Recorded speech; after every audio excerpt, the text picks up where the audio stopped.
Good to see you. Alright there, Revenants, welcome back to Code Vein, and today one of the faithful Revenants out there, Gidzor, has requested that his favorite weapon is the Hanemukuro, and I'm going to, this is kind of dedicated to him, and you'll see all his, you'll see his channel and stuff in the description, and what is interesting about the Hanemukuro is that it is a dex and strength scaler. However, we're going for Perseus just to get us to that C+, so we can use both the Hanemukuro and the Daybreak Thunderfang, and then a huge bulk of our glory, a huge bulk of our damage is going to come from Bridge to Glory because we have 1822, so we'll get 911. Added to our damage value here, which is more than the actual attack value of the weapon itself. And since we are here at total weight of 93.6, exactly perfect light or exactly perfect weight value to maintain normal mobility, and then we can be quick mobility here if we want to from hasten, just for the fact of being able to be quick, no real reason. And then we have two very low I-core costing gifts, simply because of the fact that we don't have a huge amount of I-core recovery off of this setup here, but we could go for like a drain activator to get a little bit more I-core drain. And the butterfly was the boss of I guess choice for me here, because of the slow version, and since the slow version I thought would be a great option here, because on the fourth strike of the Hanemukuro it does 125% damage of whatever your card listing is, and so we'll be almost at 2,000. We'll be above 2,000 with Louis, and we'll be above 2,000 damage, so then you get 25% of that, which would be 2,500 around for each ending slash, which is pretty good damage. And the charge attack, this one here, is a 220% increase to your damage.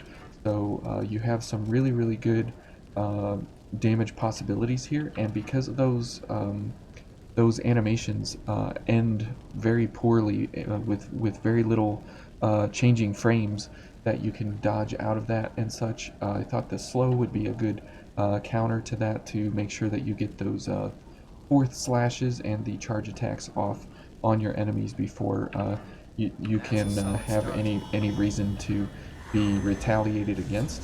So if we go for a couple of these items here before we start the fight, and we'll go for a slow cartridge to make sure that we get her slowed in the first set here. Okay, and she's now slowed, so we can go for numbing mark. Okay, and she's doing that. Okay, and she's slowed again, and it's hard to see here what's going on, so we'll just kind of reposition here. And she's going to transition, so we'll go ahead and back up and reapply our items here. Okay, and it's coming after me. How wonderful. Okay. Ouch. I can't see what's going on. Okay. Okay, we gotta back up here. So you can see that she just is really annoying. Whoops. She's really annoying to deal with here, and if you get the slow on it and you get away from the wall, this would be better off in her butterfly nest area, because there's no walls there really that you come up against, and you can and you don't have these visibility problems in the corner, because she just corners you constantly, and she's never out in the very center of the arena. So it makes a really poor encounter set here, which is why I don't really particularly enjoy the depths versions. But in the absence of the real thing, this is all we have. Okay, so you can see the discrepancy here of not going for a slowing cartridge. Okay, yeah. There we go. And that'll give us plenty of time to see we're blocked into this dumb little corner here. Um, and we can even trap her in corners, which is really ridiculous. Okay, let's back up. So yeah, I really don't like like these depth versions here, but because it's what we have. This is what we're doing. It's fine. Okay. And when her slow ends here, okay. And we'll go for a little bit more damage there, just to get her slowed again. And that's fine, because we have lots of time here in between to dodge. Except when you can't see because she's back up against the wall here again. Ugh. Okay, let's go ahead and heal up. Sorry, Lucia. Go for a numbing mark. Or another slow cartridge. Okay. Okay. So you can see that she definitely is annoying in a big kind of way here. But it's definitely a good sword, and it's kind of interesting to use what is this? Perseus for this set, and again, it's just this stupid wall.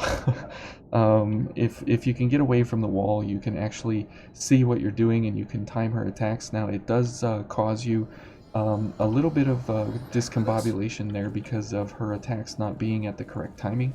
Everything's a little bit delayed and such. But it's a very effective method and way to go against her, just because of the fact that she can take an element of slow, and you can see the fact there that we can get the build up going if you use a stun cartridge, but not if you don't use a stun cartridge. Oh, good grief. And there's the animation ender. Okay. And we'll go for some stun or slow build up there. Okay, and we're getting claustrophobic here again into the corners. Let's go ahead and heal up, and she's going to be stupid over there. Okay, that's fine. We can go for a slow cartridge, and we can get back in here and go for some slow. Okay. And as she comes out of it, okay, and you can, we're stuck here in the corner again, because she's just that ridiculous. Okay, and okay, we're stuck here in the corner again, because he doesn't come this way. So we'll go ahead and, okay, now she's gonna go this way, so she's stuck in this corner now. Okay. It'd be great if she was not in corners. Let's let some of our stamina regenerate here. Okay, let's back up. Go for a stun cartridge.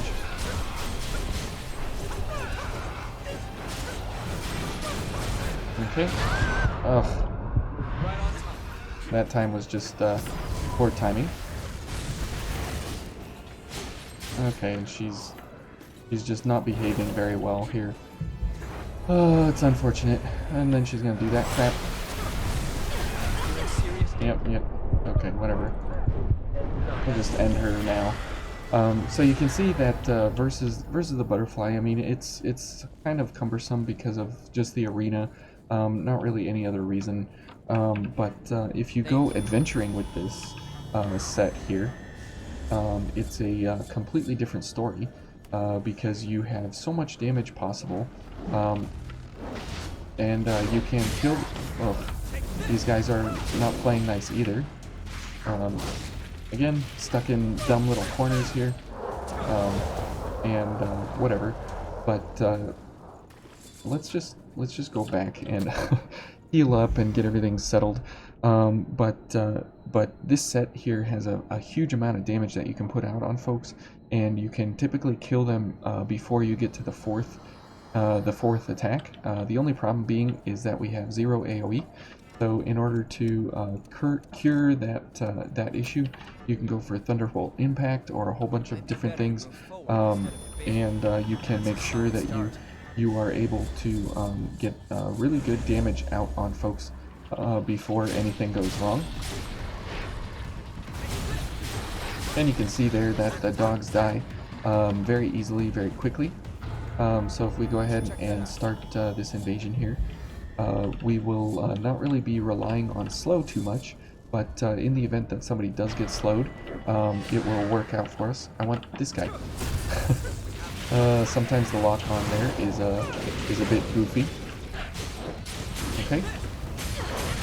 Oh my goodness. Okay, so you can see there that we do have a good amount of damage that we're completely able to put out on these folks. Okay, and we'll go for a Thunderbolt Impact, and because our light value is so high, we have a really, really good light value. Okay, we're locked onto somebody stupid here. Okay, so that guy got slowed. I can't see anything because Louie's doing all this. Okay, let's go for another Thunderbolt Impact. Okay, and let's go for slow. Oh, good grief, it's Ninja Man. Oh. Okay, now he's slowed. Okay, let's go ahead and heal up again, because oh, good grief, these guys are not playing nice here. They're throwing knives and everything. I don't know what Louie's doing. He does absolutely zero damage. He's almost as useless as Jack. Not quite as useless, but he's almost as useless as Jack. So if we pick a real partner instead of Louie, Glad your heart's okay. unfortunately he's just he's just not that great.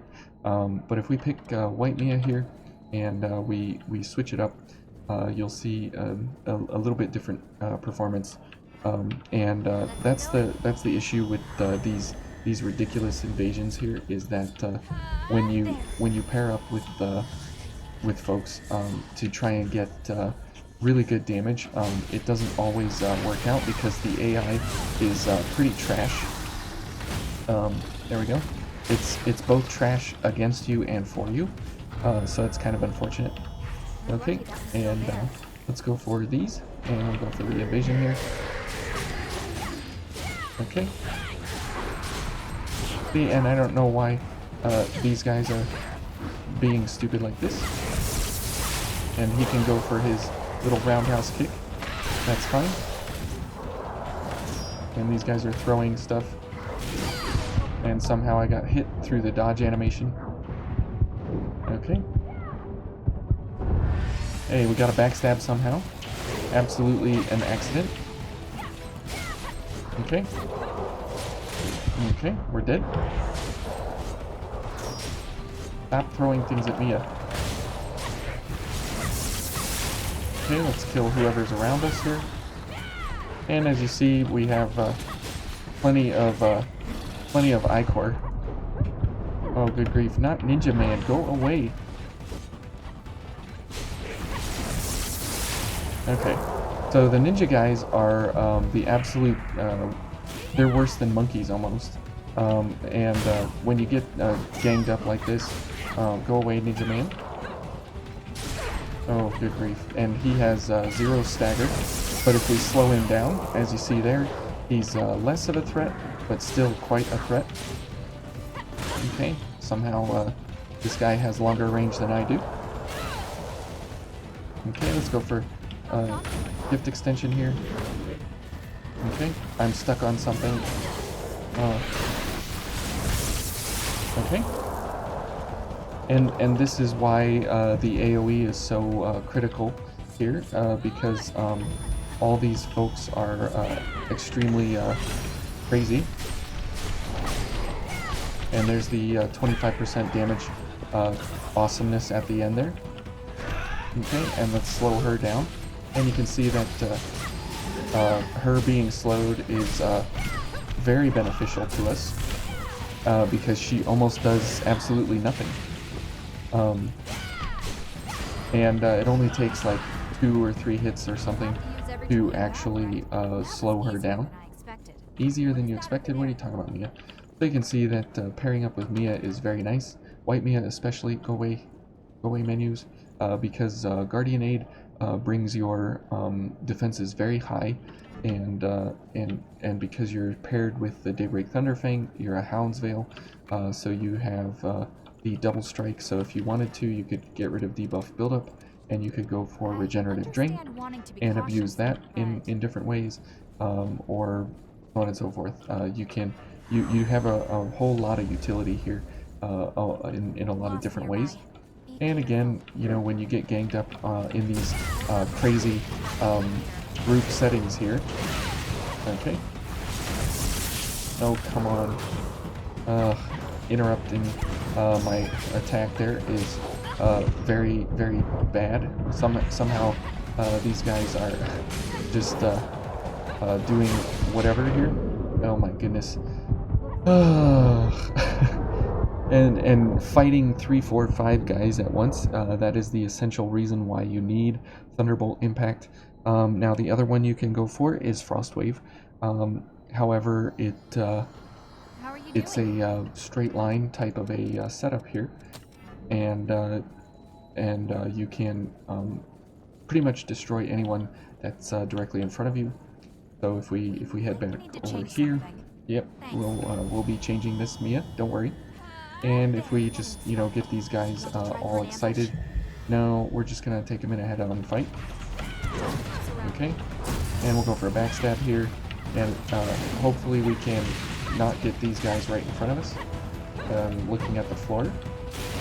Okay, and oh, there we go. Oh, they didn't line up correctly. Okay. But the Hanemukuro is a wonderful, wonderful sword. There you go. And I mean, you can just shred these guys with either gift here. But it does really, really good to go for even the dogs here. And because this lady is you know, weak to slash, and you can slow her down very, very well. And you can see the amount of abuse that we can take. I mean, if I was actually playing well, if I could actually play well, then I would be able to, you know, that's the other problem with Frostwave. If you're close to a wall, the wall absorbs it. But if I was able to play well here, then I could actually get some good kills before getting my face bashed in. But I really enjoy the Hanemukuro and its moveset. That's the only issue, right? Is that fourth strike leaves you vulnerable, which is why you know, I'm playing with the slow version, just to make sure that we are able to get off some of those different strike patterns and such.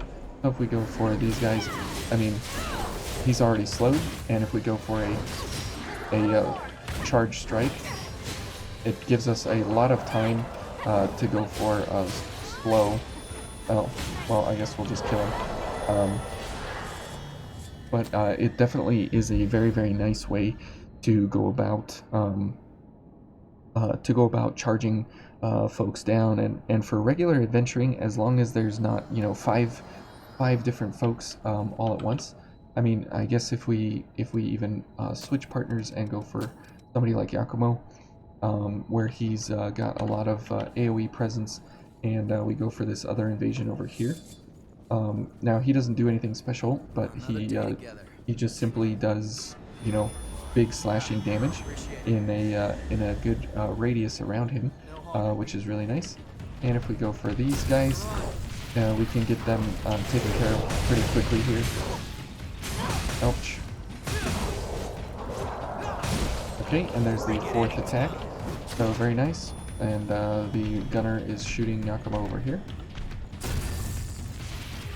And we don't have too terribly huge amounts of Ichor recovery on our Blood Veil, and that's okay.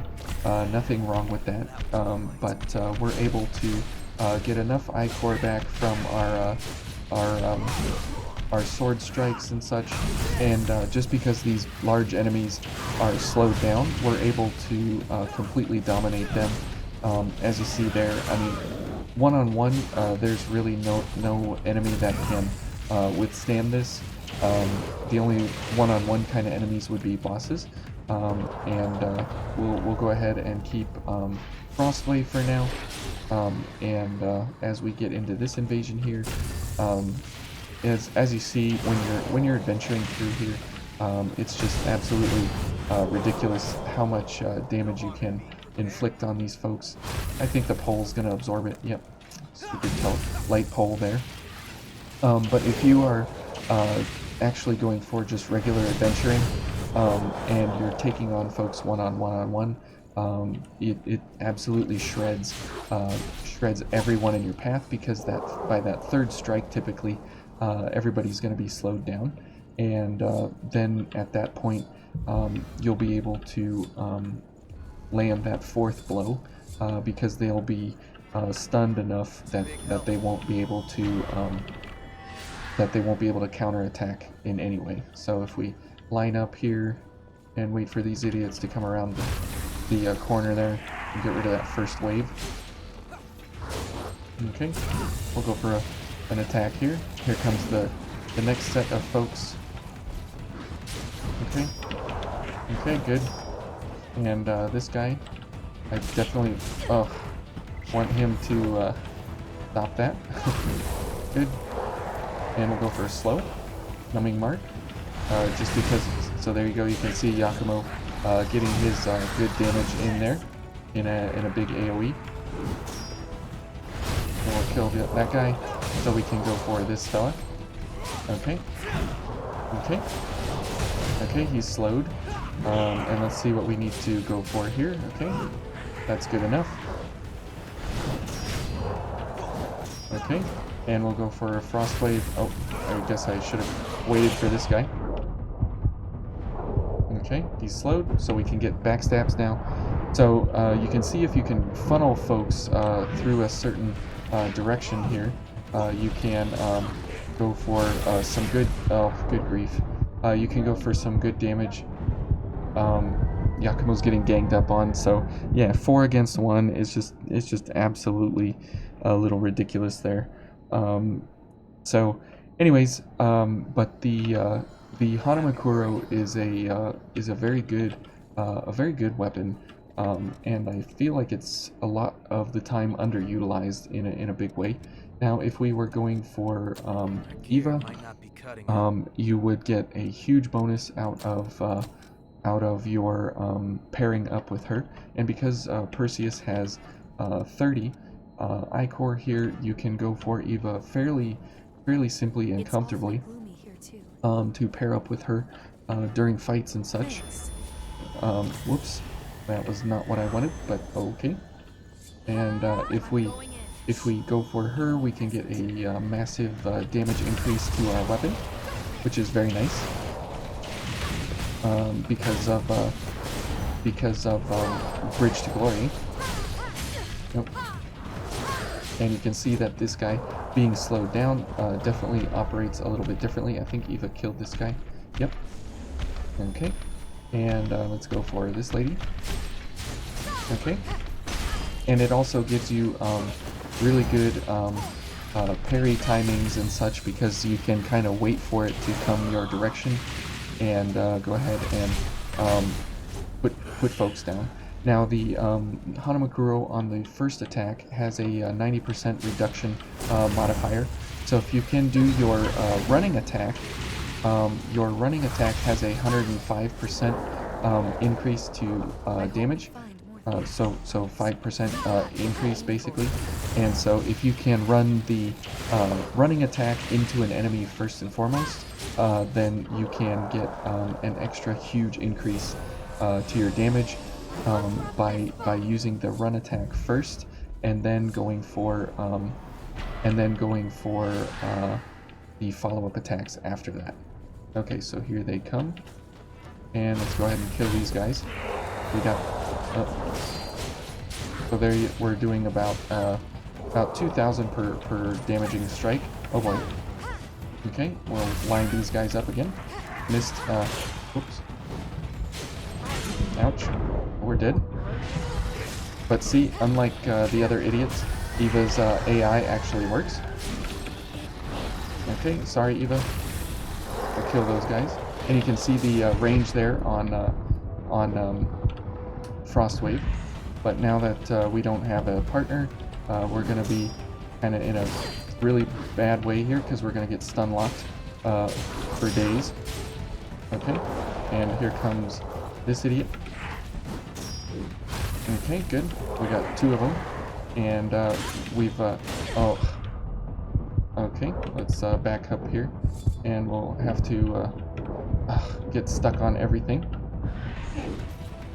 Okay, let's run past, and let's head over to this side of the barrels. And you see that you have to kind of use you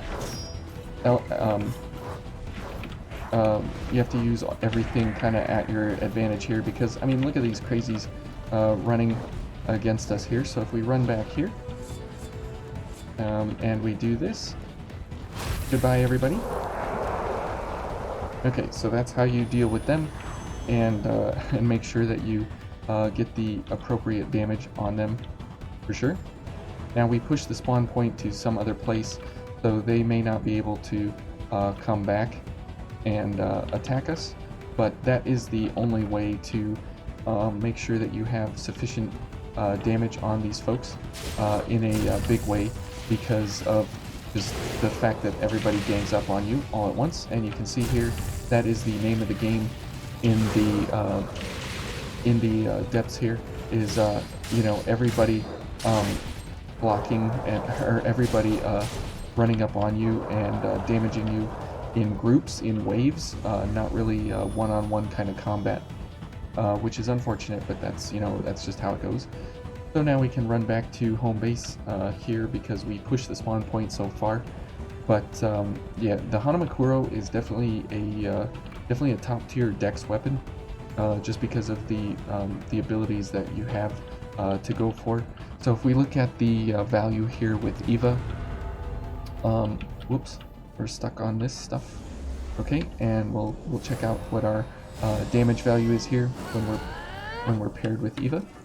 So 2174, so that's a really good number. And if we would look at even just a pipe, 2140, so we're able to get the pipe into the realm of where actual good weapons are. And since this is crush, I mean, you could even go for a higher light value here, 2868. So here's where it gets a little weird that the 2 of them are exactly the same damage at this point. So it's a very powerful weapon, to say the least, because we've seen how ridiculous the pipe can get, and getting it to this point where it can be as good as another weapon in your arsenal. So the Hanemukuro is nothing to sneeze at. It's definitely a very good slashing weapon, to be sure. So Gids, I hope you enjoyed seeing a bit about the Hanemukuro and some weird, wacky ways to kind of go about using it. And again, if you have 2 revenants who are running this build specifically, and they together are running like Frostwave and Thunderbolt Impact, the ganging up on, you know, where you have 5 enemies against you at once, it can kind of be alleviated in a lot of ways. But you definitely need, for these ridiculous invasions, you definitely need some kind of AoE if you're going for a one-handed weapon, and blade strikes just aren't enough. So in order to take it to that huge next level here, you know, it's really good that we have the ability to go for such a high light value, so we can get a huge increase to our weapon damage. So anyways, thank you all for watching, and we'll see you tomorrow.